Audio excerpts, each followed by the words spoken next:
le murmure intérieur de la grandeur. L'esprit est ce que l'esprit devient. Napoleon Hill.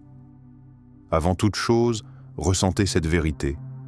Ce n'est pas le monde extérieur qui détermine votre valeur, mais l'image que vous avez de vous-même. Agir comme si vous étiez le meilleur, ce n'est pas de l'arrogance. C'est un acte sacré, un pacte silencieux entre vous et la grandeur qui sommeille au fond de votre âme. Imaginez un peintre devant une toile blanche. Il ne doute jamais de la beauté qu'il peut créer, il agit avec confiance, même si personne n'a encore vu son œuvre. Son esprit est un royaume où règne déjà la réussite. Mais vous, que vous dites-vous chaque matin en vous regardant dans le miroir? Comment cultivez-vous cette image intérieure de la supériorité constructive qui pousse à créer, à persévérer, à conquérir? Question profonde. Quelle serait votre vie si vous décidiez, ici et maintenant, d'incarner pleinement votre valeur unique, sans vous comparer ni vous diminuer? La puissance inébranlable de la pensée organisée. Ce que l'esprit de l'homme peut concevoir et croire, il peut l'accomplir. Napoleon Hill. Imaginez un homme. Il ne vient ni d'une famille riche, ni d'un milieu prestigieux. Son village est petit, oublié des grandes cartes. Un endroit où les rêves semblent se perdre dans la poussière des chemins creux. Pourtant, cet homme a quelque chose que beaucoup n'ont pas, une conviction inébranlable. Chaque matin, il se regarde dans le miroir et se dit, silencieusement mais fermement, « Je suis un leader ». Ce n'est pas une arrogance vide, c'est une affirmation profonde de soi, une promesse faite à son propre esprit. Il agit comme s'il était déjà maître de son destin, même si, extérieurement, tout semble contredire cette vérité. Il parle avec l'assurance de celui qui connaît sa valeur. Il marche avec la posture d'un roi, la tête haute, le regard fixé vers l'horizon. Mais ce qui impressionne le plus, c'est ce qu'il fait dans le silence de son esprit. Là, chaque pensée est organisée, chaque idée est un outil affûté, chaque doute est dompté. La pensée organisée n'est pas une simple discipline mentale, c'est un art. C'est la capacité à orienter sa conscience vers un objectif clair, précis, nourri par un désir ardent qui brûle en secret.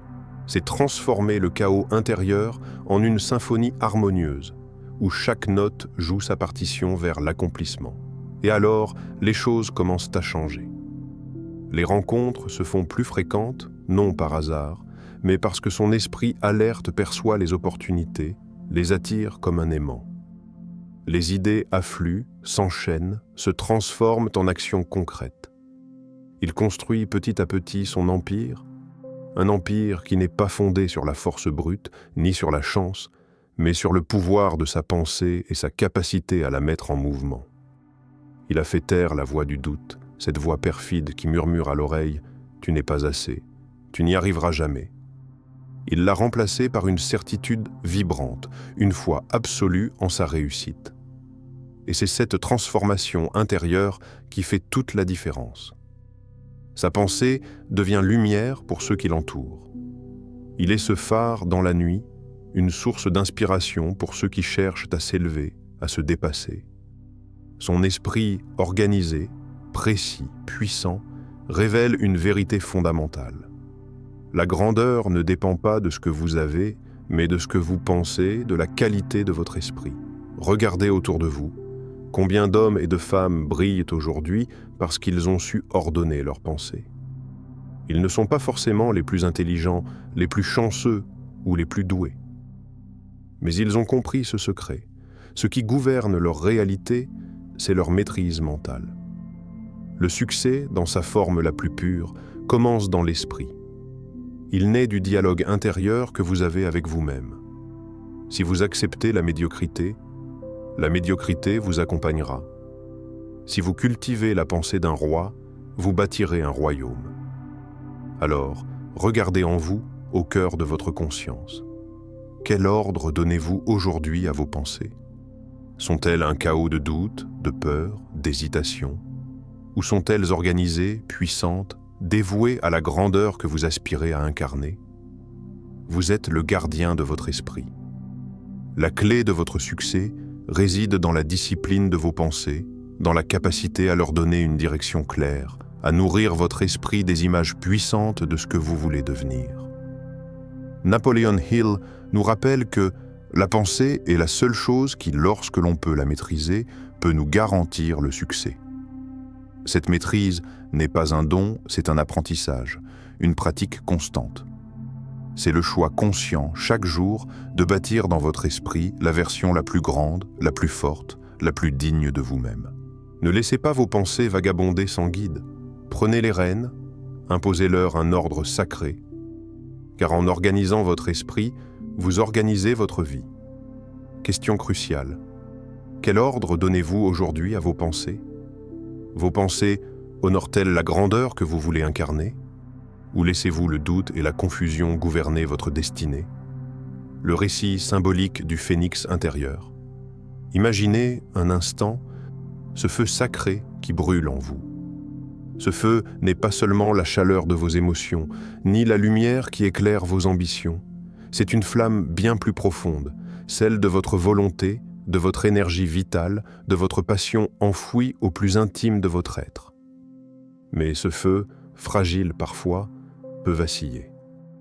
Il est souvent soumis au vent froid et insidieux du découragement, de la peur, du regard des autres, de la comparaison qui ronge l'âme.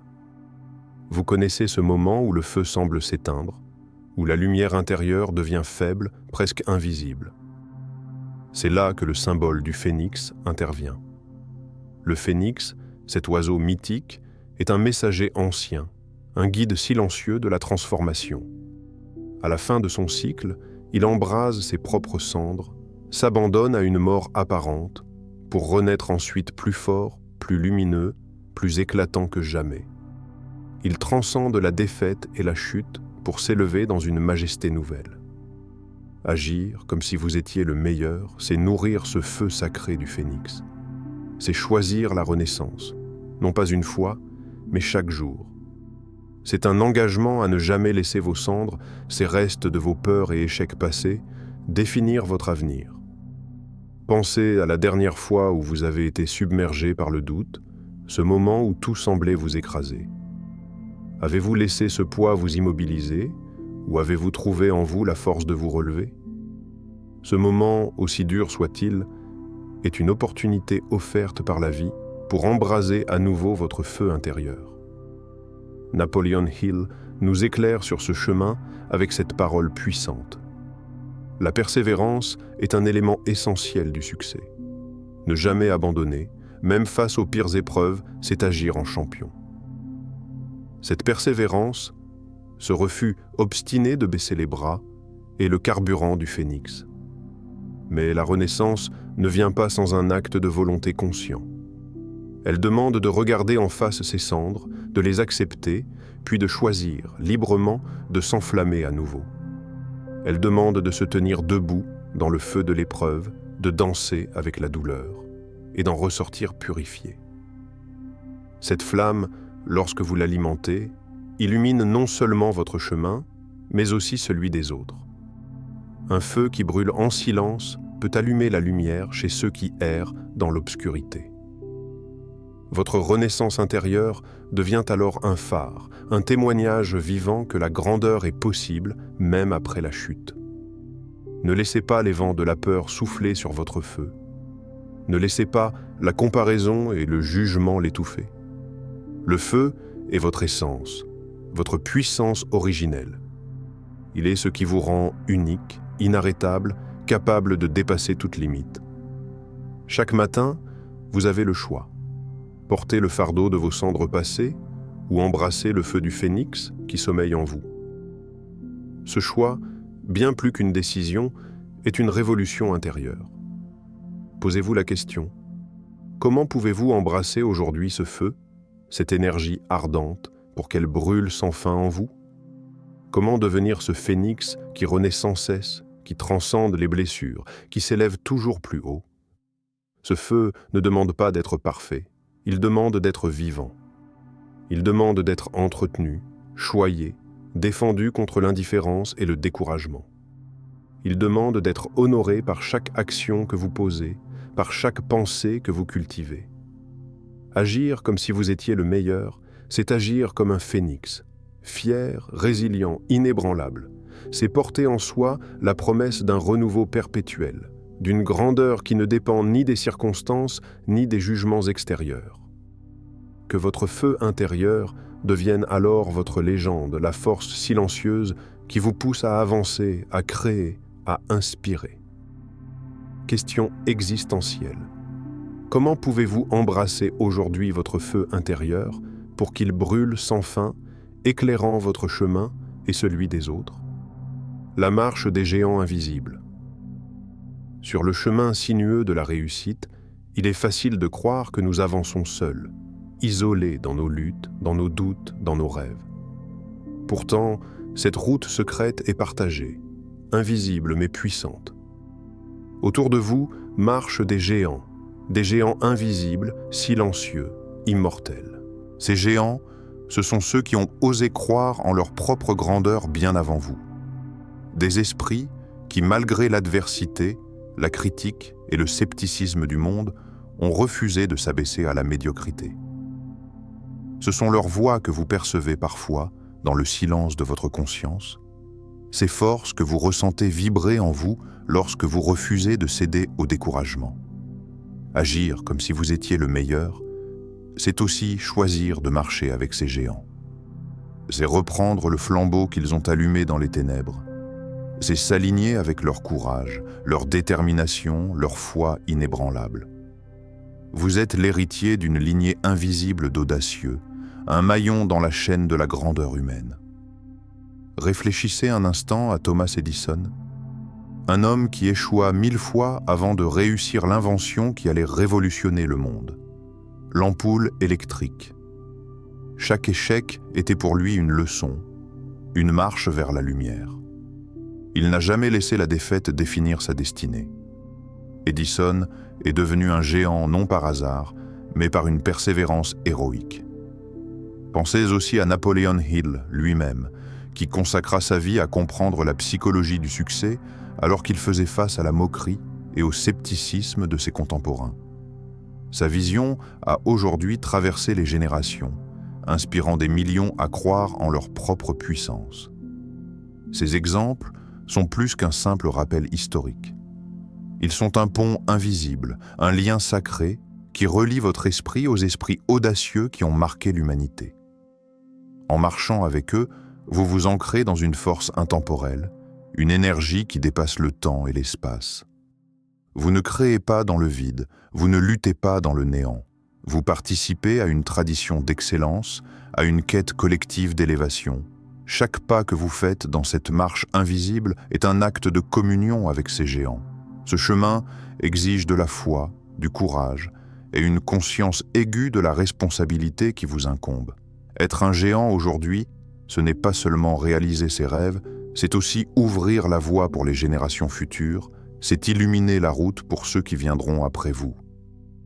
Votre grandeur ne se mesure pas uniquement à vos succès visibles, mais à la manière dont vous incarnez cette continuité d'âme, cette flamme sacrée transmise de géant à géant. Question profonde. Quelles empreintes des géants du passé choisissez-vous de suivre aujourd'hui? Comment pouvez-vous, à votre tour, devenir un géant pour demain, un phare qui guide dans l'obscurité?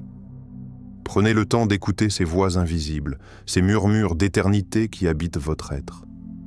Ils vous appellent à marcher avec audace, avec conviction, avec la conscience que vous êtes bien plus grand que ce que vous imaginez. Marcher comme un géant, c'est s'élever au-dessus des peurs, des doutes, des limites apparentes.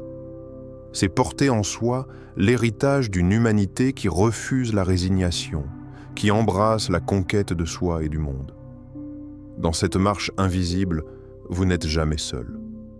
Vous êtes accompagné, soutenu, élevé par ceux qui ont foulé ce même sentier avant vous. L'appel de la foi inébranlable. La foi est la visualisation de la réalisation du désir. Napoleon Hill, il est des forces invisibles qui gouvernent plus que le simple vouloir. Agir comme si vous étiez le meilleur, cela exige une foi profonde. Une foi qui défie les apparences, qui transcende les circonstances immédiates, et s'enracine dans la certitude intérieure. Cette foi n'est pas aveugle. Elle n'est pas un simple espoir flottant dans l'incertitude. C'est une confiance consciente, un engagement ferme envers vous-même, envers cette version de vous que seul votre esprit peut discerner aujourd'hui, souvent cachée sous les couches de doute, de peur et d'hésitation.